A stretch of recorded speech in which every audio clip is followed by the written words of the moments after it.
You're free to start. Okay, thanks.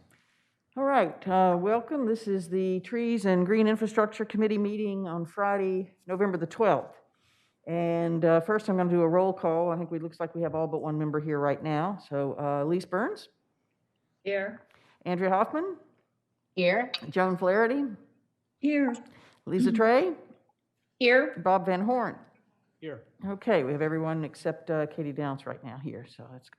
And we also have Liz Lingo is with us in the room, and we actually have an audience today. Kitty Cole from Olive Street is with us. Probably be commenting during citizen comment if she wishes, but she knows that it's a virtual meeting, and everybody but me is on by video, and also we are limited to an hour meeting because of the video format, so we'll get through everything as quickly as we can today.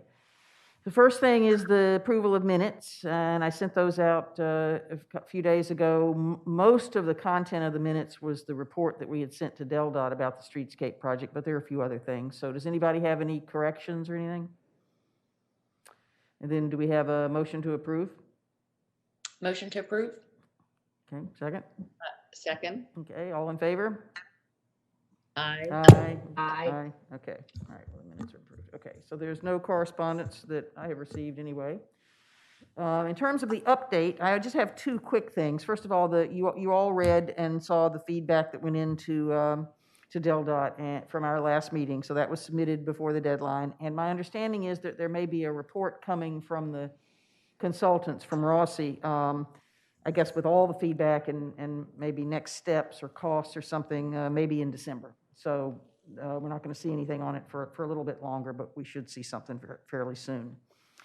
And then the other update is actually going to be a little bit of a discussion because I think it may be unresolved, but it's not looking good, and that is our attendance at the Farmers Market Holiday Market on the Saturday after Thanksgiving to have a table for the Commemorative Tree program. And from what I gather, this year, most of us aren't here, just for one reason or another. Is that the case? I mean, does it look like we don't have anyone from the committee that would be able to staff the table from 10 to 2 that day? What's the date again? It's the Saturday, well, let's see. So it'd be the, hold on. Okay, so the 27th, right? Thanksgiving. Yeah, 27th. Is 10 to 2 the right time, Andrew? Yes. Okay, it's from 10 to 2. And I had gotten a very nice offer from Main Street to help us by providing a volunteer, and it would be great. I mean, I haven't heard from them, so I don't know if they were able to do it. They offered, and I can certainly circle back to them. But the problem there is we wouldn't want somebody that's not familiar with the program to be the only person there. So the advantage to having if someone from Main Street can come is that it'll be an extra set of hands, to help out, or if a committee member could go but couldn't stay the whole time, then, maybe there could be some trading off, but we still need somebody to at least be there for part of the time. There's another complication, which is we may not have all the materials that would be ideal to have. We have materials, but we don't have a banner and some other stuff. So there's the attendance is not the only issue, but it's obviously the main issue. If we had somebody to be there, we could probably work the other issues. So. I thought, unfortunately, I'm out of state that weekend also. I'll be in Florida that whole weekend, so I was hoping I could make it, but. And I have not talked to or heard from Katie Downs whether she's going to be local then or not. So I'm going to just assume, especially since our next meeting is not till after that event, I'm going to assume that we're going to have to take a pass this year. And all is not lost because I did talk with Lynn Cohn, and she has the photos from the day we did the photo shoot out by the new trees, and she's planning to do a press release. She was just waiting to hear about the holiday market because the holiday market was going to be not the focus of it. Fortunately, I mean, the focus of it is the trees that we've underwritten this year at Lake Avenue Streetscape. That's kind of the big news. But she was going to put the holiday market in there as a way to, give some extra publicity to that. Well, without that, she can move ahead to do the press release just based on the Commemorative Tree program and what we've done this year and the picture and all that. So I will talk to her and get that out. So as I said, all is not lost. I think we have an opportunity for end of the year promotion.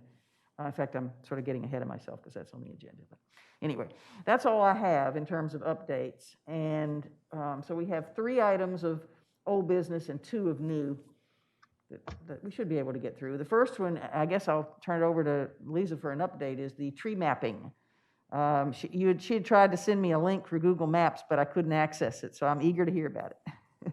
So what I started tinkering around and using Google Maps.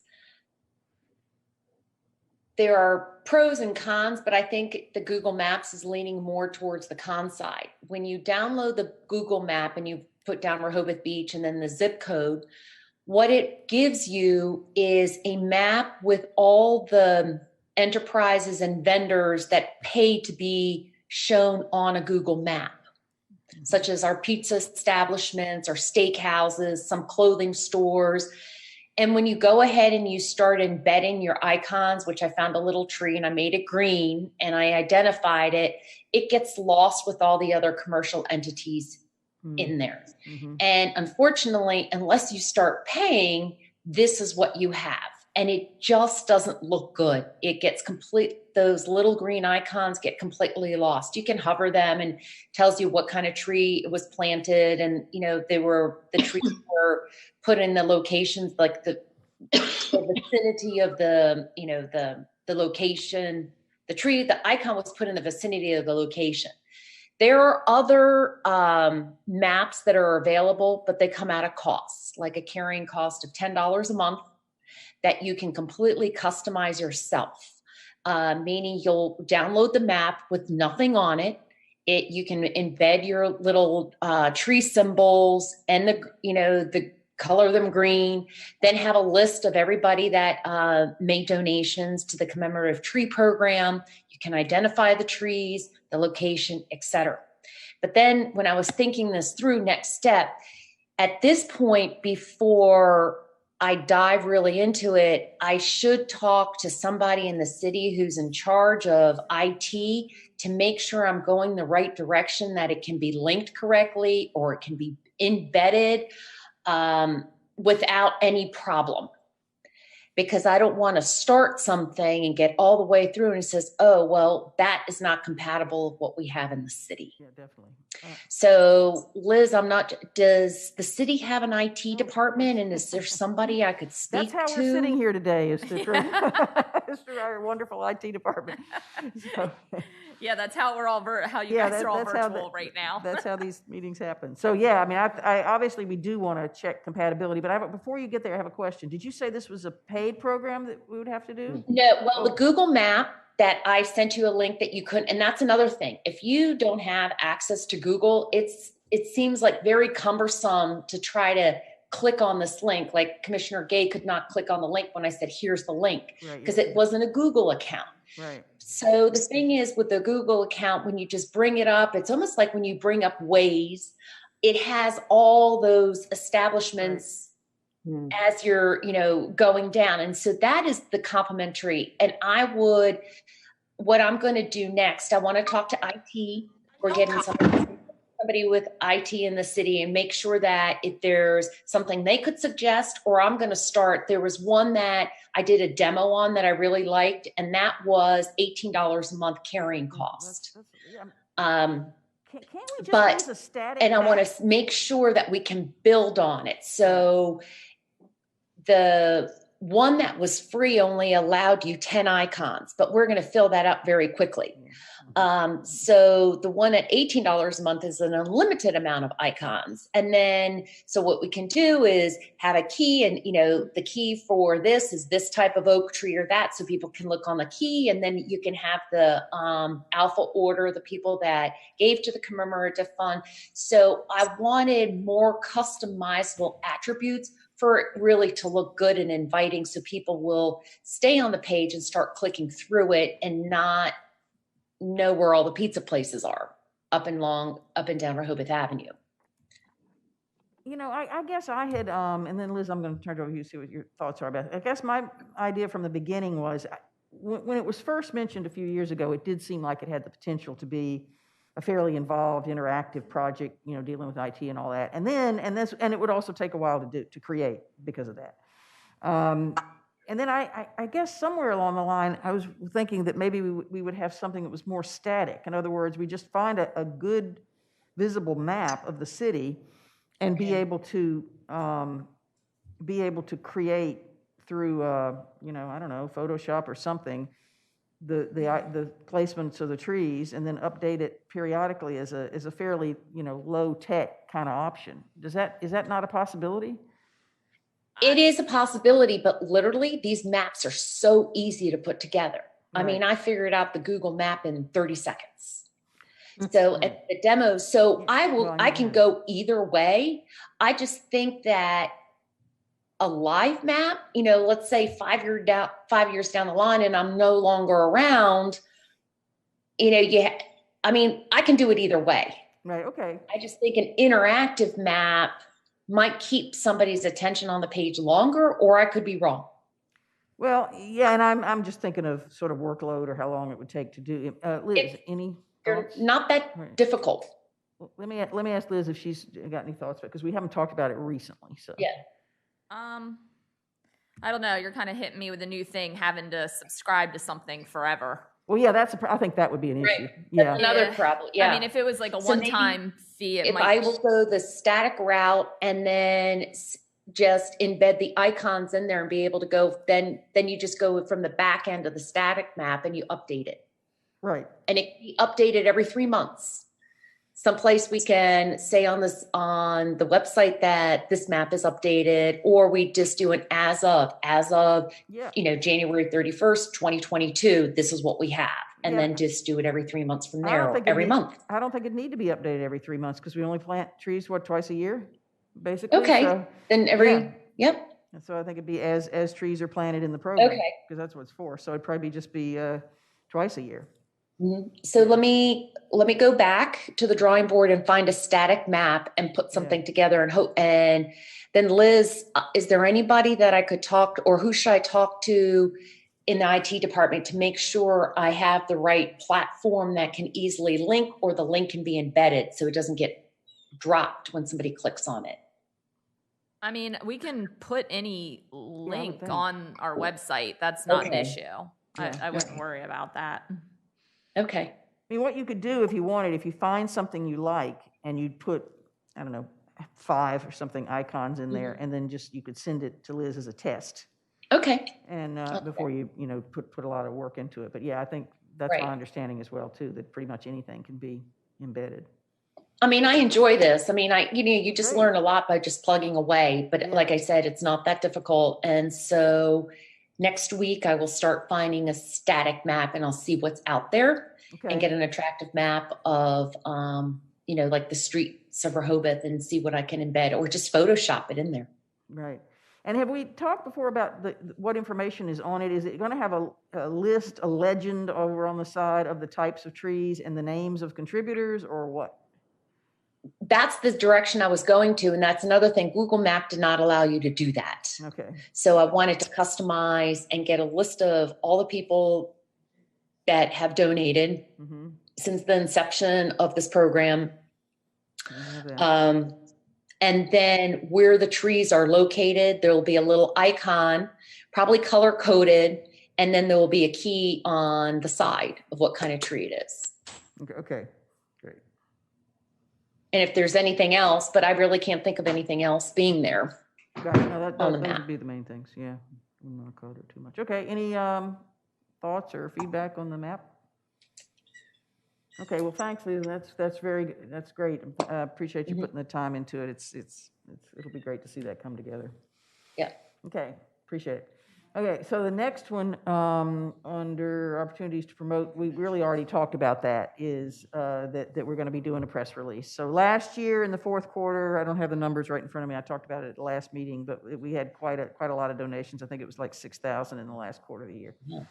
So without the holiday market, I don't know if we're going to get that, but these things are cyclical. So hopefully the press release will generate some interest, and we'll get some year-end donations that way.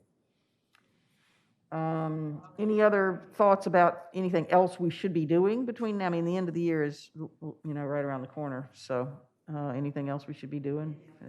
Do you know, Commissioner Gay, if I can go to the holiday market, but I'll come from Bethesda. Yeah. If I can just come in at noon. Well, If- let me think about it. I don't know how. Okay. I don't know how we're going to do that because it'd be hard to have somebody there for the first couple of hours that Yeah. isn't Okay. isn't really trained to do it. But besides, I don't know. They offered, but that doesn't mean they actually got somebody. So, Okay. but I appreciate the offer. I will check with them and I will circle back to you if we can. Okay. And Really, and the we'll have to hardest decide thing to by do like is setting it up. Huh? The hardest thing is setting it up, Yeah. Yeah, okay. So- making sure you've got the right posters and the easels and make the And that table has to be nice ahead of and all that. So someone really has to do that, be the lead and do that. Okay. And you have to set up before 10 o'clock. Right. Right. Okay. Yeah. So yeah, Andrea. Are there any other opportunities that anyone can think of for us to set up a table? I'm thinking about, I don't know, the sidewalk sales in the spring. Are there anything else that we could use that would be somewhat like the market, the holiday market? Anybody got any ideas? I just hate to wait another whole year for a table where we could really advertise our program. Well, I mean, we can always do a table during the spring when the farmers market reopens in the spring, can't we? We did that before. Well, we did not have the green tent this year. We did not. If we get it next summer, yes. We didn't do it this year. Didn't have it at all this year. No. Because of the spacing issues? Spacing, and I think when they set the market up, they just weren't sure how things were going to go. So, Okay. that's a possibility certainly next summer. But is there Okay. anything else? Any other events? Joan? There's the community unity dinner. And I think in December, I don't know the date. First Sunday, but it's the 5th, I think, of December. it's in City Hall, right? It's in the convention center. But I don't know, I knew they were going to be having some tables here, but I didn't know the nature of it, whether it was display tables or just restaurant tables or what. So I could ask about that. Yeah. The other place that I'm thinking about is, it seems as if the fire department has been running a sidewalk sale all summer. They were selling T-shirts and stuff. I wonder if they'd let us sit there. Well, and you're talking about it in next year when Yeah. they do that. Yeah. Well, Please? No? I'm thinking, didn't we talk about Cindy Lovett having a table? And I think for Rehoboth in Bloom, wasn't that during one of the sidewalk sales? She just set up a table. I didn't know that, but But she that set makes up a sense. table during some event, and I just can't recall That's true. which one it was. I We forgot could about ask that. Cindy. I think it was Okay. during one of the sidewalk sales. Yeah. There's a lot of people on the streets for that. And Yeah, one location might be with the fire department. Mhm. If they'd Okay. let us sit up there. Great. Okay. Well, then let's look at this next time, and I'll make some inquiries and see what possibilities are. Yeah. Elise. Susan, is Lynn considering an article in Lines in the Sand Yes. for the Commemorative Tree program? Or is she putting that out throughout the year, or? Is she putting the newsletter out throughout the year? Yeah, it's like every couple of weeks. And Okay. Could we I- have a little article in the December one? yes, I think that's what she's waiting to Okay, get the that's what information she's on, planning and then to she'll do. put it out. And my understanding is it would be a press release press as well release as around. going in Lines in the Sand. So it would go out it would be in the Gazette presumably too. Okay, Yeah. just making sure. Okay. Yeah, no, that Lines in the Sand's a great newsletter, and that was my expectation that it would go in there. But yeah, I will get back to her on Monday about that, because I don't know the timing of the next issue, but she was waiting to hear from us. So will somebody talk to Cindy then about? Yeah, I can do that. Because I don't mind asking the fire department. I can follow up and ask Cindy about it. Okay, all right. You Great, may have thanks. set up in front of Browseabout or in front of, That's right. I think it was Browseabout. Yeah, it was. Okay. Yeah. That's a good location. That's a good location, yeah. Okay, great. Well, thanks. So hopefully we have some ideas to promote it at other times of the year even. Okay, so the next thing on the agenda, and I'm going to ask Andrea to talk about this, is our education activities I guess I'd call those our live education activities, speakers and topics, as opposed to the tree tour, which is another education that's next. So. Well, I asked around, and I guess I was looking for people locally. And does anyone besides Susan know the name Jay Townsend? Does that ring a bell to anyone? Okay. Jay Townsend is probably a guy that would be likely to come. He's at the University of Delaware. He started his career, I think, with Davy Trees in Wilmington. And from there, he went on to Longwood Gardens and got a master's degree in horticulture.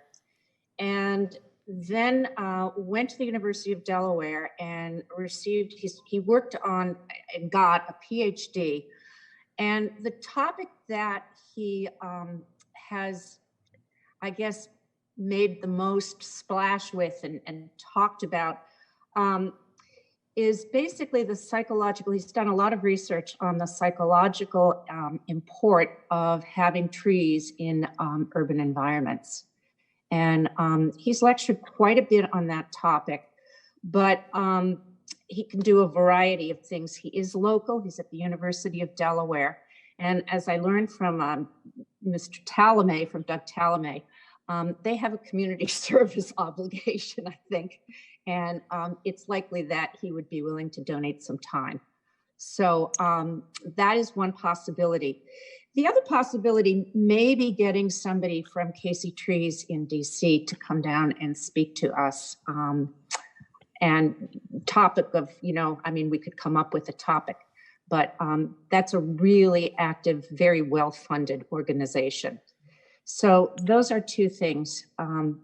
Any other suggestions? Townsend would probably be available to us.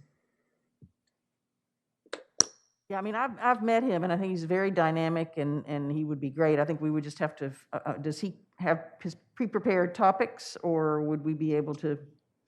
I think we could probably speak with him. I have to say I fell down on the job here, but I will give him a call. So I'll have more of an idea next time. And the sense I have about Casey Trees, by the way, is that they, it's a great organization, and I do think that they have they have a speakers bureau, I think. I mean, they have an outreach to do that. Yes. But they would not be free, right?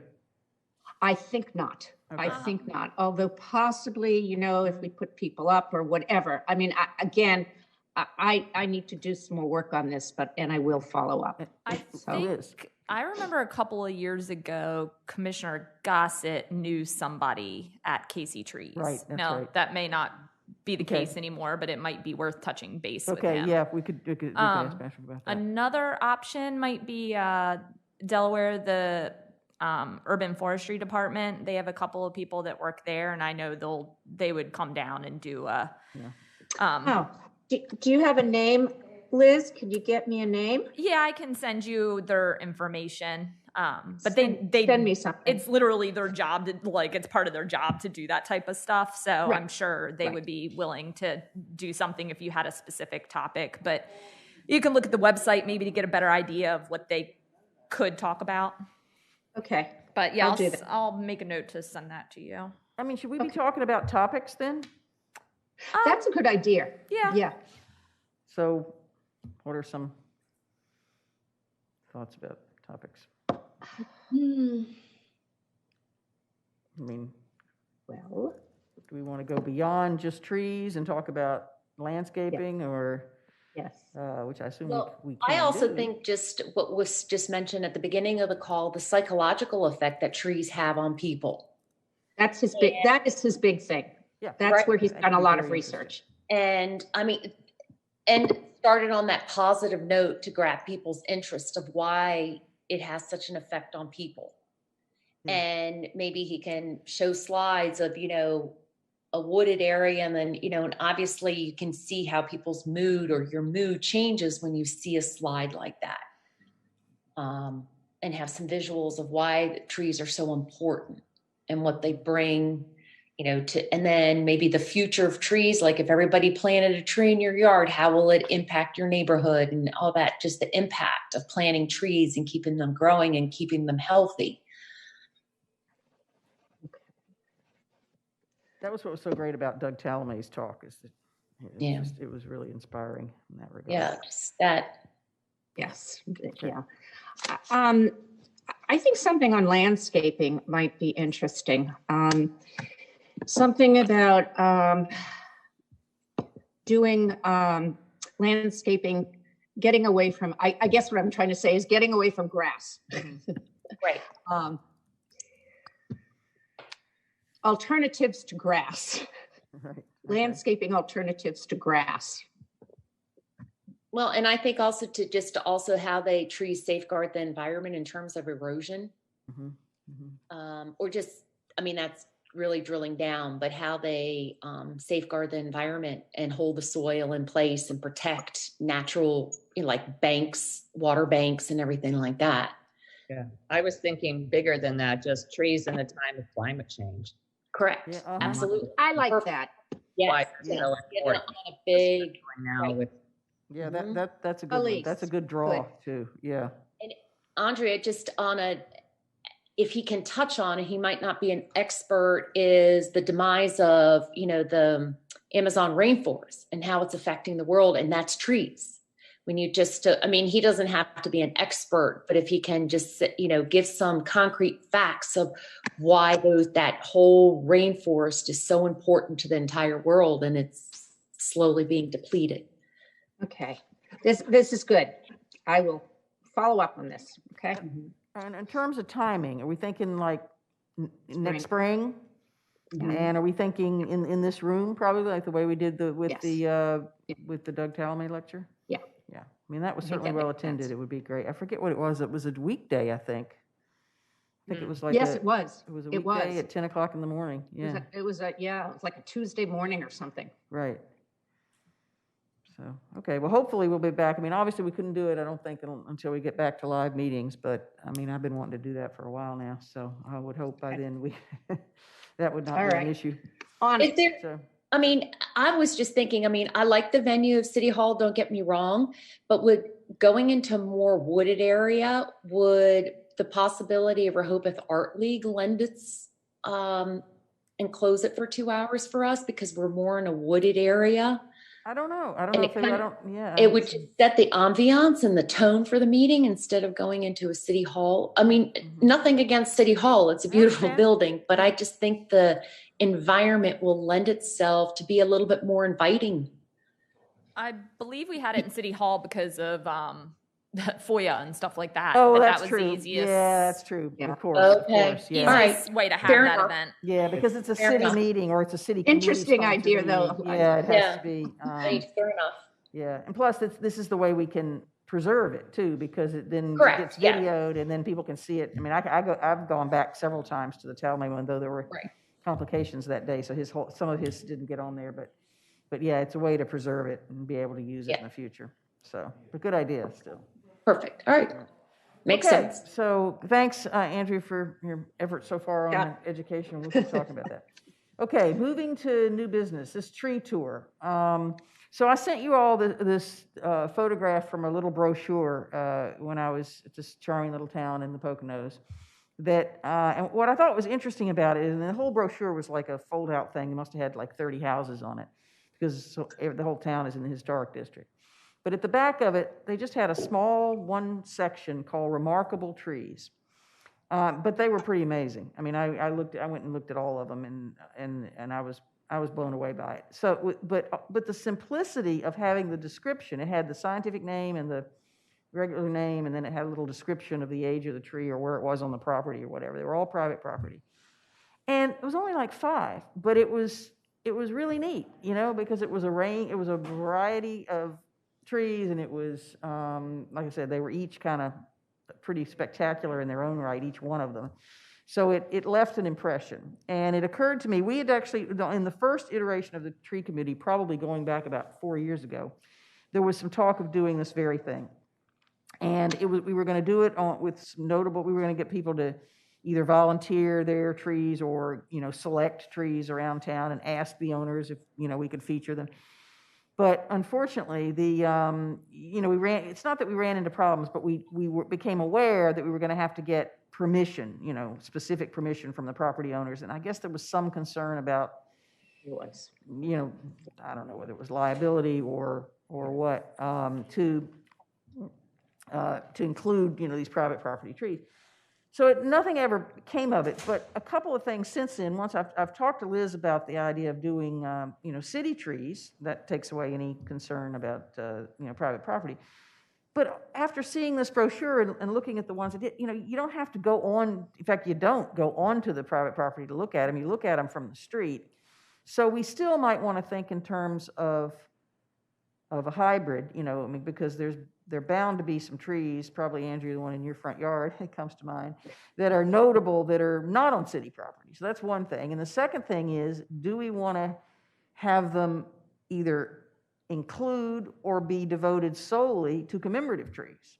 I don't think they should be promoted solely to commemorative trees, because those trees are all new. So we'd want to be able to feature something that's been there a long time. But I didn't know whether, we should include a few or whatever, Yeah. So. Commissioner, is this or are you thinking a self-guided tour like they do in other towns for other things, or is this a walking? No, I would think self-guided. Yeah, to maybe create a brochure that would live on the website and also be printed out. Be fairly simple. In fact, Liz had also mentioned getting a little label, right? Oh yeah, you can purchase those pretty easily. Yeah. Andrea. About 3 years ago, Sturgis and I started working on something we were thinking about getting together, coordinating with the Historical Society, and because they do tours, right. Picking out trees as part of their tours and having them mention, here's a great tree. At the time, they weren't, it's probably worth another run. Nancy Alexander she didn't jump on the idea, let's put it that way. But I think they're still doing walking tours. I think so, yes. And we were thinking about having them point out trees in town. That may be worth raising with her again. Okay. I would also do a biking map, how we have, and maybe put it on the biking map where we have the maps of our 2 trails going to Lewis and Cape Henlopen State Park, and add a commemorative tree little biking map of those that want to stay in town. Okay.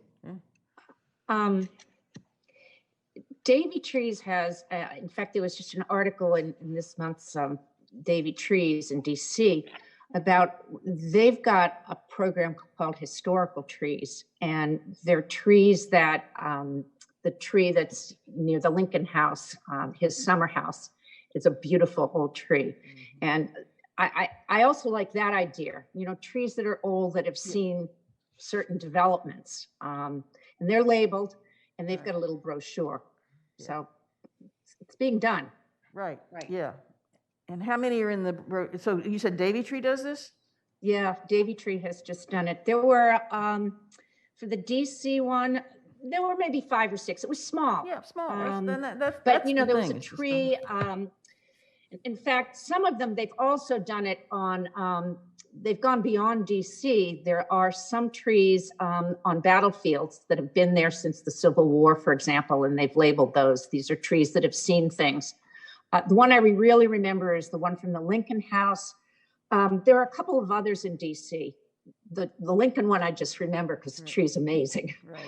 But anyway, it's definitely it's a good idea. So what do we have, Liz, in terms of city trees? What are the best ones to include, or best places to go look? You said the Stokely Park has several. Yeah, because they have a different variety of trees there. There's a beautiful southern magnolia at Martin's Lawn. That one always sticks out to me because it's like so huge and perfect. I'm trying to think where there's other large trees. Because you go in the woods and like you could walk through Central Deer Park and see great trees, but I don't know if that's what we want to do there. The Art League. The Art League Yes. has beautiful trees.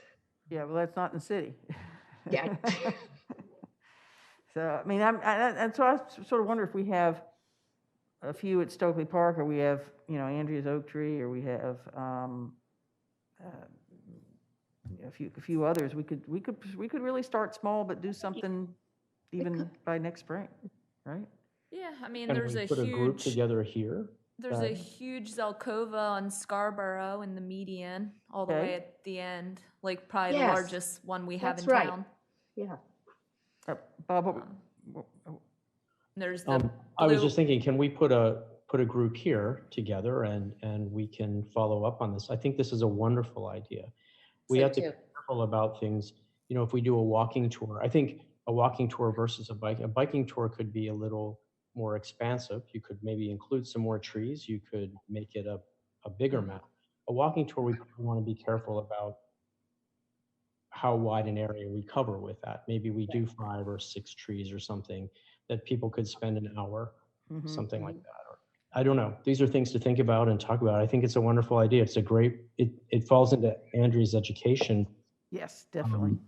area as well, because we could use this to talk about the trees, the history of the tree, the type of tree, how much oxygen and Right. CO2 it incorporates in every year. I mean, there are little things like this, and different tree species do this differently. You could do it, you could make it whatever you want it to be. It's I think a really lovely idea. But you see, again, going back towards technology, you can make it interactive. So when you get in front of the tree, if there's a QR code, like a little sign, you can hit the QR code and it will give you a little blurb on the entire tree. From the I mean, website. Yeah. I think we could find a nice tree in Grove Park. That would be a history tree in a lot of ways, talk about what was there, what used to be there. Those certainly would be history trees. So I think it's a great idea. I think it's an awesome idea. On that note, Commissioner Gay knows, but unfortunately I have to cut out early. you I have mentioned, an appointment at 11 o'clock. So nice to see everyone. Sorry I Thanks, missed Lon. last We weekend. I appreciate was out of town, and I look forward and have a happy Thanksgiving, everybody. Yeah, same to you. Thanks. Eliza. Bye-bye. Thanks for your work on the map. I'll work on this. Can we find somebody else that would be willing Yeah, I to? mean, and the only problem is, this is so frustrating. The only problem with creating a sort of a subgroup is that even though it's okay for less than a quorum of the committee to talk outside a meeting and not be a public meeting, that's okay. But when you form a specific subcommittee, then that has to be public. So I'm hard pressed to figure out how to, how to work on this outside meetings and still meet those criteria. Gotcha. Because it's like it can't be a formal subcommittee. So it's like maybe we've got to appoint one person where people can just feed their ideas to, and then we'll bring the ideas to the next meeting, I guess. I mean, for now, right? That works. So why can't we do something like, if Andrea, I don't know, Andrea, if this is something that you want to be the point person for, we could each feed information to you that you could bring up at the next meeting, something like that, and see where we go. Just ideas. We could start with ideas and ideas of trees. If Liz has ideas of important trees, you're probably the best one, Liz. And we all have trees that we love and that are beautiful. Grove Park is a great place, I think. We could, I think it's great. Terrific idea. I'll do it. Okay. Feed me. Well, Okay, that sounds Andrea, great. what Does got that me, work, Commissioner Gay? I think it probably will. Yeah, Liz. it got me thinking when you're saying you worked on this before, and Commissioner Gay, and I was like, the reason it kind of fell by the wayside is you took on another project. So the commemorative tree. Yeah, perhaps. So okay. it wasn't that we hit like a stop on this. It's just other things took priority. But I think the most important thing to decide is if we're going to include private property trees, and if it's going to be trees in like a selected location that you can walk to them all, or is it going to be trees all across the city?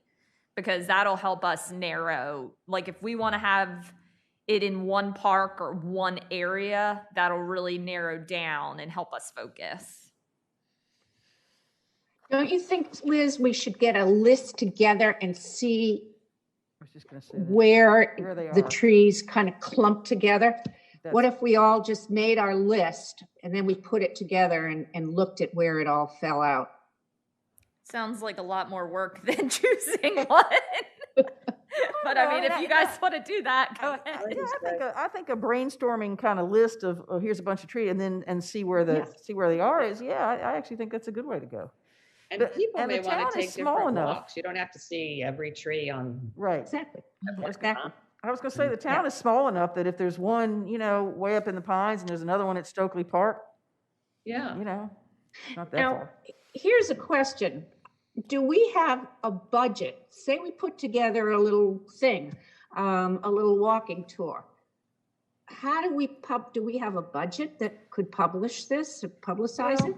No, committees don't have budgets, Yeah, to not, my not, knowledge. we don't have one per se, but when we talked about it before, it was like it would go through, and again, I'd have to talk to Lynn Cohn about it, but obviously the electronic version wouldn't cost us anything, and the print version, I could just talk to her about, if their department could do it. Yeah, they, like, Okay. when we print out Okay. the commemorative Okay. tree brochures, I mean, As it's long like, as there's some way that if we do put Yeah. together a little map, Right. this is one of those things where I think you might want, well, it could go online, I suppose. It would be both, yeah, I think, Yeah. I think it'd be yeah, I both. mean, if you're doing like Okay. QR codes and stuff, which I think was a great idea Eliza had, I don't know how Yeah. much an actual Okay, physical Okay. map.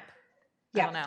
I'm still in the 20th century. But, well, no, I mean, you make a point. No, I think you need a physical map. People still like physical maps, but we, Sure. like, when we print out the brochures, they just go under the general advertising budget of the Okay. communications department. Okay, So if it's something like $100 a pop, it's, if we hit her with $1,000 printing bill, that might have to be budgeted for, but, we're talking like $150 probably. Yeah. Okay, great. Well, that's a good start. So I'm excited about that. Okay, and then the last thing is, and this is maybe a little bit out of left field. It's actually something that people have been talking to me about for probably a year or more, is the issue. And I just decided to put it on here mostly to see, is it something to not get into the whole discussion today, though we do have 15 or 20 minutes left, but to really ask, is this something we want to be involved in? And if so, what do we do next? Or should we turn it completely over to the Environment Committee and ask them to do it? Or just what's everybody's thoughts about taking a position on the topic? And also I knew about Lewis passing their ordinance last December, but I didn't realize till Joan sent the link to that Quiet Community site how widespread this is. But it really is something that many, many, many cities and towns across the country are looking at. So it's timely. It's just, I don't know, I don't have a sense of what our level of involvement should be. I had a question when I reviewed that information. Personally, I'm very supportive of that type of thing. I think it's wonderful. I live in a very noisy environment in Philadelphia. Any kind of help is useful, and I'm sure people around here would like it too. My question was, though, is this really, in our community here, is this something that people have complained about or have an issue? Have we heard neighbors complaining about it? Or is this just a solution in search of a problem right now? I don't have a good feel for that. Well, as I said, a number of people have, and I think it may have started a little bit during, when more people were down here during the pandemic, a number of people have come to me and said, we got to do something about this. And to some extent, it was a timing issue, that they were out at 7 o'clock in the morning. They're very, very, very loud. And that's obviously a big part of it, is the noise pollution. In fact, I think Lewis's ordinance is in their, restrictions are in their noise ordinance. But there's obviously other environmental factors. But people are talking about it. And, it's obviously controversial with the landscaping companies being able to have the power of equipment that they need and not have it be gas powered. So that's why the Lewis ordinance has such a long time horizon. I mean, theirs doesn't take effect till something like 2025 for the leaf blowers. So again, it's just a matter of is this where we want to? We don't have to put any. I'm not saying we need to research or anything. I'm just saying, do we want to take a position on it? Do we want to maybe ask the Environment Committee to look at it from their perspective? Do we want to ask the commissioners to consider restrictions? Yeah. Hey, Bob, I had the same question. I mean, about who is really impacted, because the use of leaf blowers is primarily in the fall, winter, a little in the spring? How many people are in Rehoboth during the week? Mm-hmm. I'm thinking more of the use by the landscape companies, because they're the ones that have the large leaf Right. blowers that are so loud Yeah. and emit so much noxious fumes. Mm-hmm. So how many are in the, the town limits during the week? I just happened to be home, at our house last week, and our neighbor hired a very small landscape company, just 2 guys, and they had the largest leaf blower I've ever seen. And I wanted the window open, and I was trying to do some work, and I realized why this has become an issue for people, along with the fumes. And I got it, and I started thinking about, is there any way to incentivize the landscape companies to do the right thing? Or maybe we need to talk to the companies we use. I talked to Country Lawn Care and found out that they do have electric equipment. Not everything is not all electric, but they do use it. They use some of the smaller, more, quieter equipment. I mean, do we have to go as far as enacting a new ordinance to get people to change behavior? But it's also getting to the smaller companies that don't have the resources to do it as much as the larger ones that are being used. I mean, I was shocked to find out that Lewis had already acted on this, enacted so quickly last year. Surprising, because I think that when I look at it, again, I mean, we use all electric and battery powered, but we're just, we use that for our home use. Right. I'm not sure about a professional landscaping company. How, is that even possible for them?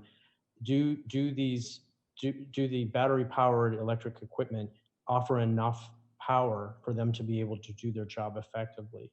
Yeah. And actually, although Lewis is enacting this, or it's going through, they have a time frame of 2025. That's only 3 years from now. Yeah. And these companies buy this equipment, I mean, they're probably looking at, anywhere from a 3 to a 10-year timeline to keep this equipment running and going, some of it. And so I don't really know. I mean, to me, that's a fairly short amount of time to enact an ordinance like this for commercial landscaping companies. I mean, for home use, yeah. I mean, yeah, for us as homeowners. So I don't know. Yeah, I mean, it's great. I think it'd be wonderful to get rid of those fumes and that loud noise, but how much of a problem is it really? I guess it is for some people, but I don't know if it's realistic for us to have an ordinance on that. I don't know. Joan. Well, I'm very much in favor of it, because I live on a corner and I hear nobody ever synchronizes when they're going to have all of these mowers on. So it can start at as early as 8 o'clock in the morning in the summertime and go until 4 o'clock, depending upon the fact that 5 different people on my street have 5 different companies coming. So, it's never on a Saturday or Sunday, but it's all through the week. And it's sort of like I sit on my porch and I think, wow, I don't hear any birds this morning or something, when they are really increasing the sound on some of those equipment. But there are ways of phasing these things in order to accommodate companies that are going to be investing in it. But my understanding is that the companies that make this equipment are all moving towards electric, and it's just cheaper. And there are some that are powerful. I don't know how much they cost to have a really powerful electric lawn blower, but they do exist. And I think at least education wise, it would be good to put some of these companies on notice that people are noticing that this is very loud in the environment. It's not good for nature. It's not good for my hearing or for my, for the clean air or for air around us. They're polluting quite a bit. And it was stunning to me to see how much they were polluting. So, I mean, I think laws do change people's behavior as much as it's a pain to try to get an ordinance done. I think it's easier to move in that direction, whether or not the city decides to, have environment committee and explore this or another committee. I mean, I think we can certainly write a position statement on it for another committee that wants to prepare any kind of ordinance or go forward with it, or do even a community survey. But I do think that there are a lot of people who live here now full time who are annoyed by it and are concerned about it. Now, maybe they haven't all contacted the city about this. Maybe there are other bigger issues in front of it, but I think it's going to become more of an issue because states are starting to look at banning it statewide. So, do you know if Delaware is looking at that? Do you have any idea? Pardon me? Do you know if Delaware is looking at that? I know that people have sent information to Stephanie Hansen. I know California banned it. I know that the District of Columbia banned it. Yeah. Okay. And I know that other counties are looking at that. Right. Andrew, yes. DC's law was passed in 2018, and it's slated to go into effect in 2022. Okay. And there are a bunch of people. I just was looking at a Georgetown survey, and it was surprising. 32% of Georgetown area residents believe there should be a temporary ban. 63% said there should not. Oh, interesting. So it's controversial. It is slated to go into effect the beginning of 2022 here. But apparently the landscape companies are really arguing that blowers, two people, if blowers are banned, it will take two people to do the same job. And they said that the electric is expensive to purchase and to turn the entire, I guess, all of the equipment over at once. They've had a few years to think about this, but anyway, there's a movement now in DC to stop the 2022 implementation. Oh, really? Oh, interesting. Geez. Okay. So, I was just thinking if it's happening at the state level and, and Delaware looks into it, that sort of takes us off the hooks like they did with the plastic bags, right? We didn't have to because they did. we'll see what happens. So Lewis is moving this way. The companies that, go to Lewis and also come to Rehoboth are going to have to switch over. Well, are those the same companies pretty much? Or they just decide they're not going to service those clients. That's my concern as well. Well, they'll charge them more. That costs, listen, electric is very expensive for commercial, and somebody's going to have to pay for it. yeah, exactly. I mean, As well as the extra that's what staff. the article seems to be suggesting in DC. Yeah, but I think in California, I think they actually are trying to ban the sale of the gas power, not necessarily the use, because I read something about the companies were like, well, we'll just keep fixing up what we have. And I've also read and heard about, like Lewis, theirs doesn't include lawnmowers, which are probably the main source of the noise. Like a blower is going to run 5 minutes to blow the grass off the driveway. The mower is what runs a lot, but the amount of batteries it's going to take to power this commercial equipment for a day, you're going to have a battery an hour. And that's expensive unto itself. And then what happens if you run out of battery? Like, are they going to carry generators with them so they can charge the batteries on the go? It's a possibility. And then it kind of defeats the whole point.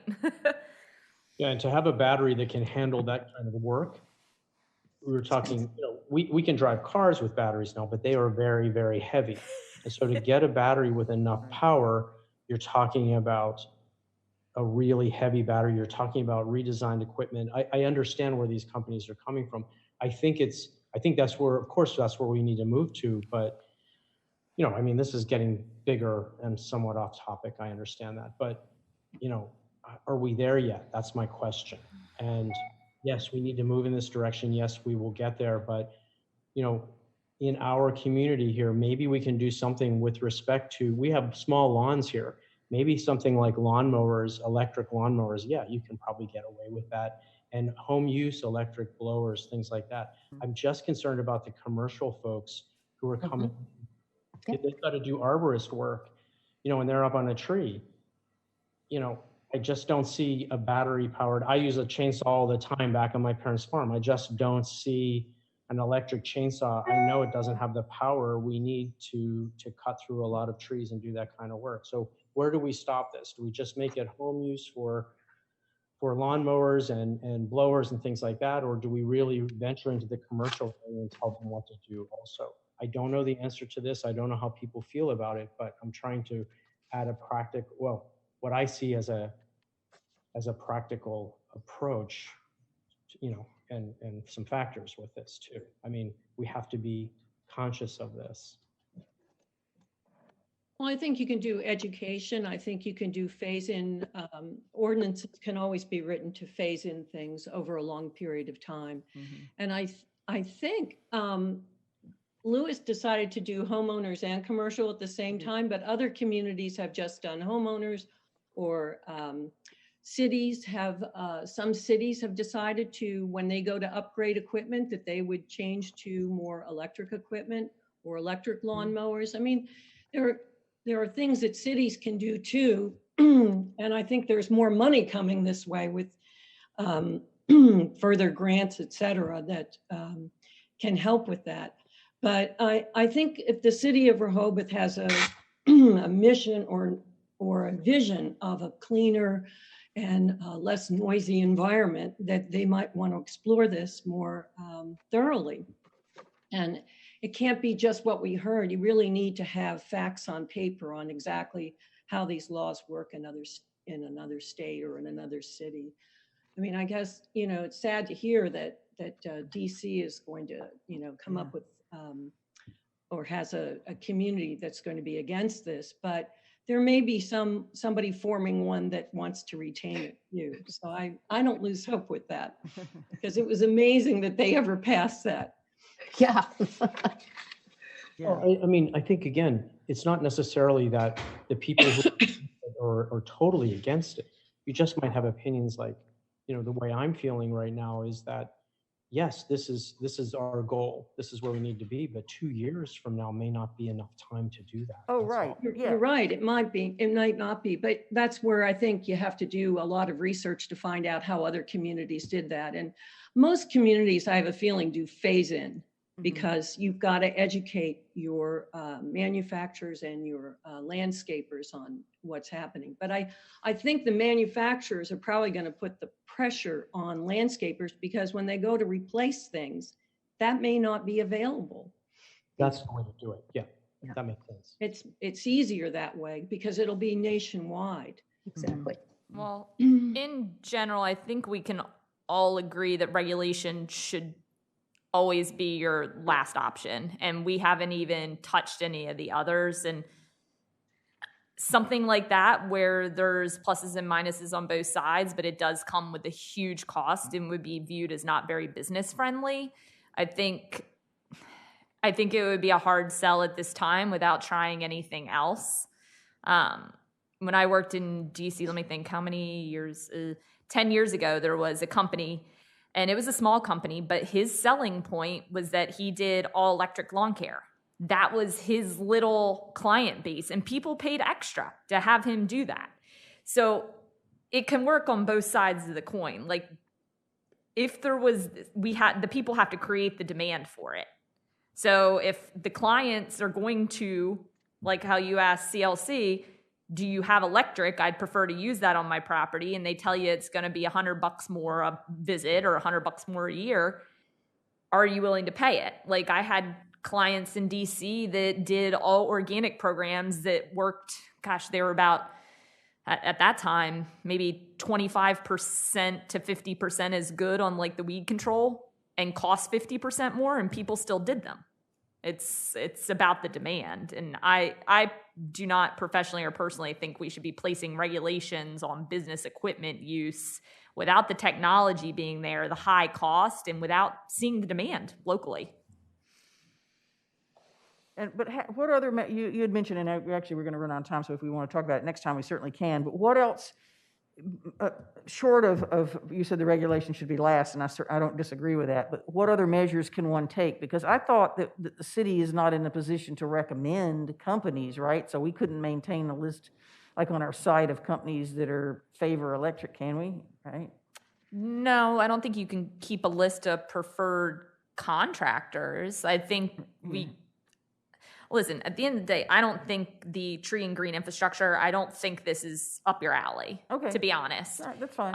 Yeah, But I it mean, not does, since I'm in charge of all the landscaping and stuff in the city, I do know quite a bit about this. And, Right. you know, the comment that, oh, it's easier for the big companies to go to this, that's just not true, because you take a big company that might have 50 crews out, each with $20,000 worth of equipment. Yeah, no, I get it.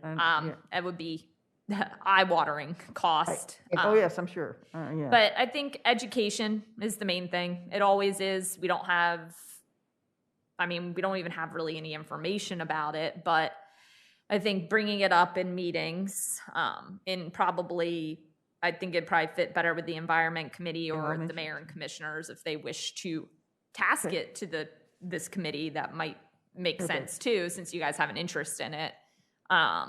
But there has to be information. I know we're running out of time, but Commissioner Gay, you mentioned that, what about a position paper? So maybe that's where we can have an opinion on this, and we can have some influence that way. Okay. Yeah, I wondered if we maybe should try to think of, maybe I'll take the notes from this meeting or something and try to write something up that we could consider at the next meeting or something like that. Well, yeah, and if it's somebody's like real Present that. like interest, you know, there's no reason you couldn't reach out to some of the bigger landscaping companies and see their status. Just like Joan asked her landscaper, "Hey, what are you doing?" Right. Yeah. I don't think there's anything wrong with that, because some of the bigger manufacturers like Husqvarna are coming out with new electric equipment, like the robot mowers, which have been popular for Europe in a long time. Those are becoming more popular. So it is happening. It's just people are slow to change in anything in life. Yeah, that's for sure. Okay, well, thanks. This is an interesting discussion. I think once we have a position statement, we could talk to the Environment Committee as well. Yeah, okay. Just see if this has come up in any of their discussions. Okay. Yeah, agreed. I don't think so. I don't think it has yet, but I think there may be people on the. I know they have a lot on their plate. They always do. Yeah. Yeah, they had talked about lawn care, like herbicide and fertilizer, but I don't think anything ever happened with it either. Right. Like you said, too many other 1,000 million things to do. Right, exactly. Okay, does anybody else have any other comment? We actually do not have our guests here anymore. I don't know. They couldn't stay, I guess, so they left several topics ago. So we're down to committee member comments and also items for future agendas. Obviously, we're going to continue talking about the tree tour and promotional opportunities. Yeah. And education. So we have all those things. Next time.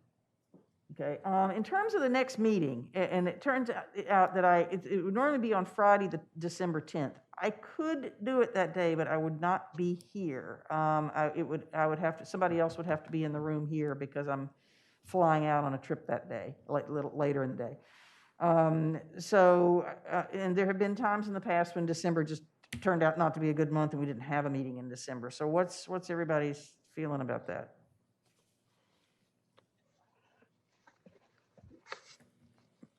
I mean, is everybody available on the 10th? That's our regular date, the 10th. I'm not available. So you're not here. Okay. Number's busy. Everybody else around then? I'm available. Okay. Yeah. Joan, if we did it that day, would you be able to be here in the room, do you think? Yeah, I think so.